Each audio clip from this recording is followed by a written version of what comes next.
Hello नमस्ते, मैं शानू आप सभी का मेरे प्रोग्राम में मैं स्वागत करती हूँ।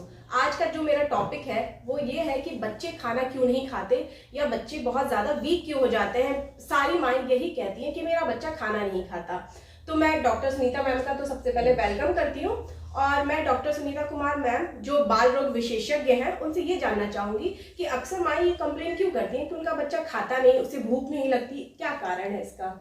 देखिए, ये आपने प्रश्न बहुत अच्छा पूछा है, क्योंकि आउटडोर में हमारे यहाँ जितने भी बच्चे आते हैं और माँओं के साथ में आते हैं, तो माँ चाहे किसी भी बीमारी से बच्चे को लेकर आएगी, लेकिन वो ये ज़रूर कहेगी कि मेरा बच्चा कुछ खाता नहीं और कमज़ोर हो गया है पहले से। तो इसके लिए हमको विशेषतः माँओं को ही ट्रेन करना पड़ेगा ये बताने के लिए कि ये कितना खाना उसके लिए पर्याप्त है और कैसे कैसे बच्चे का वजन बढ़ता है। तो उसके लिए हमने एक निश्चित रूप से ग्रोथ चार्ट्स बना रखे हैं जो कि लड़कों के लिए अलग होते हैं, लड़कियों के लिए अलग होते हैं, और उनको माँओं को समझाना पड़ता है कि उनको कितना खाना पर्याप्त है। तो अब अगर माँ को ये समझ में आता है कि ग्रोथ चार्ट से हम कैसे बता सकते हैं, तो मैं उनको ये ट्रेन करती हूँ कि अगर आपका ये कर्व बनता है कि किस उम्र में कितना वजन होना चाहिए बच्चे का, तो वो बच्चा आपका ठीक चल रहा है। इसलिए ये गलतफहमी होना कि हमारा बच्चा खाता नहीं है या ठीक से नहीं खा पा रहा है, तो ये भ्रांतियां जो है ठीक हो जाएगी।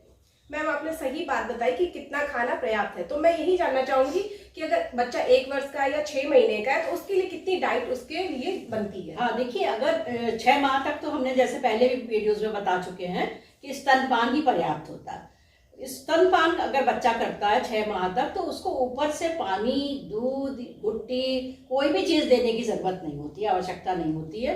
क्योंकि माएँ अक्सर ये पूछती हैं कि गर्मी बहुत है, जून का महीना चल रहा है, जुलाई का महीना चल रहा है, तो क्या हम पानी दे दें। तो नहीं, अगर माँ का दूध हम दे रहे हैं तो उसमें पानी भी नहीं देना है।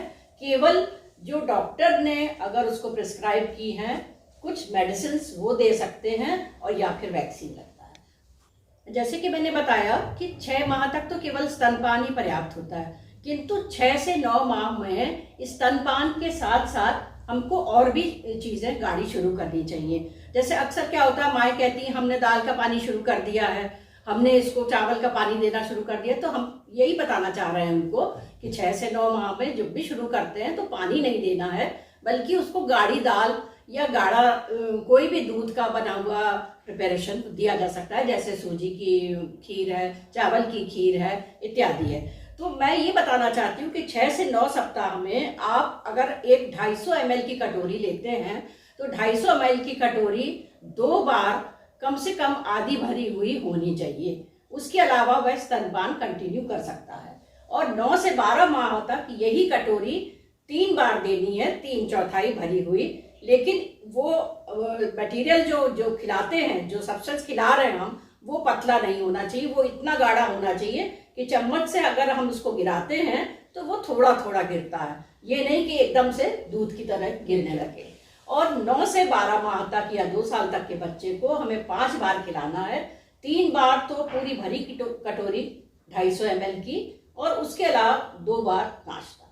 2 बार नाश्ते में 1 बार फल दे सकते हैं और दूसरी बार आप कोई भी स्नैक्स में दे सकते हैं, जैसे बिस्किट है या घर की बनी हुई कोई भी वस्तु हो सकती है।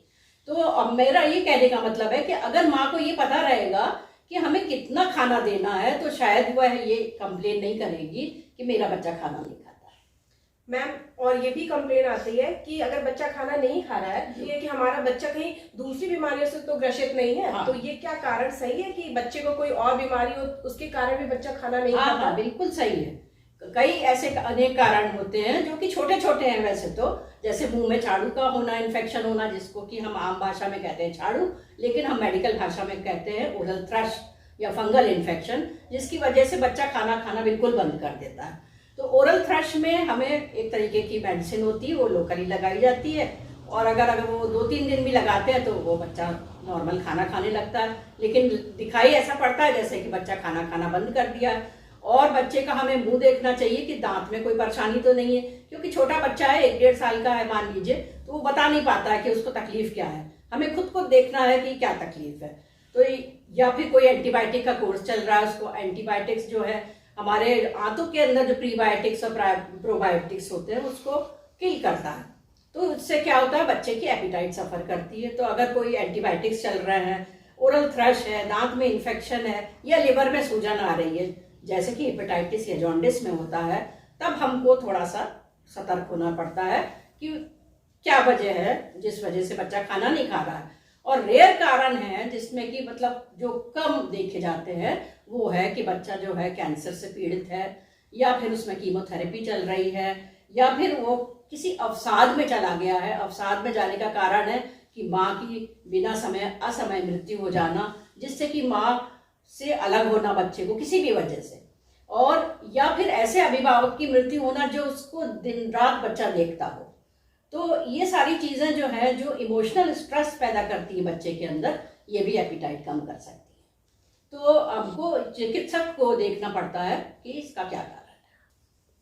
मैम आपने तो ये सब बातें बता दी, पर मैं एक ये भी बात पूछना चाहूंगी कि कोई टेस्ट भी होता है जिससे हम पता कर सके कि बच्चे को खाने में रुचि नहीं है कि या कोई उसे बीमारी है? हाँ देखिए, ये प्रश्न अच्छा है, क्योंकि ये कंफर्मेटरी टेस्ट एक एपिटाइट टेस्ट होता है। अदरवाइज तो जो बीमारियां मैंने बताई हैं, जैसे कि मुंह में इन्फेक्शन होना या हेपेटाइटिस होना, तो उसके अलग टेस्ट होते हैं, तो ये हम टेस्ट करके देख सकते हैं। अगर क्लिनिकली हमको ये लगता है कि ऐसा बच्चे को जॉन्डिस हो रहा है या कुछ हो रहा है जिसकी वजह से वो खाना नहीं खा रहा है। किंतु एपिटाइट टेस्ट एक ऐसा टेस्ट है जिसमें कि हम मूंगफली और चीनी और बटर और तेल ये सबको पीस के एक पेस्ट बना लेते हैं, और बच्चे को 2 या 3 घंटे तक कुछ भी खाने को नहीं देते हैं, और फिर उसके बाद उसको खिलाने की कोशिश करते हैं, जो कि उम्र के अनुपात में कितना वो खाता है और केजी के हिसाब से वो होता है। अगर वो तब खा लेता है तो इसका मतलब एपिटाइट टेस्ट पास कर गया है, वो उसको कोई बीमारी नहीं है, केवल अरुचि के कारण वो नहीं खा रहा है, उसको रुचि नहीं है खाने में।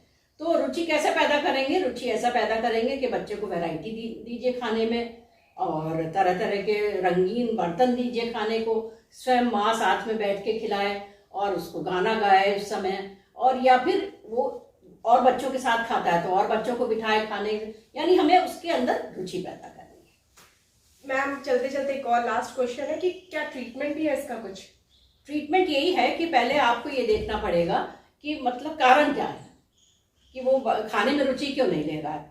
ज्यादातर जो देखने में आया है जो खाने में रुचि नहीं लेते हैं बच्चे, उसका कारण है कि माओ का ये पता ना होना कि वह कितना खाना खा सकता है।